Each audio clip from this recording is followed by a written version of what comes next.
Dante, ano ang layon ng delegasyon na ito? Magandang tanghali, Ella. Ang layon ng delegasyon na ito ay mapalakas ang defense capability ng Pilipinas alinsunod sa isinusulong ng National Security Council o NSC.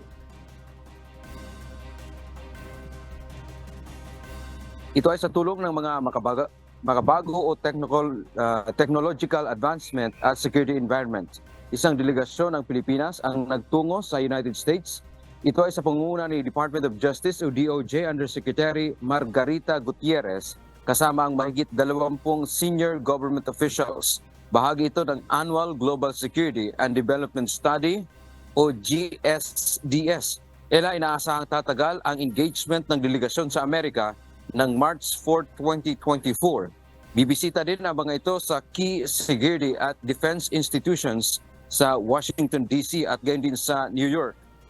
At bibisita din sila sa US Department of Homeland Security, US Department of Defense, at the US House of Representatives Committee on Armed Services. Magkakaroon din ng briefing hinggil sa domestic, regional, and global affairs, bilateral relations sa Pilipinas, maritime security, defense cooperation, at iba pa.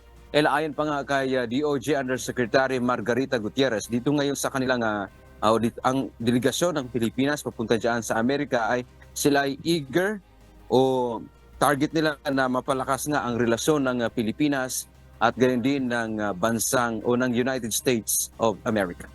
Yan ang ating update mula dito sa Maynila. Balik sa iyo, Ella. Maraming salamat, Dante Amento.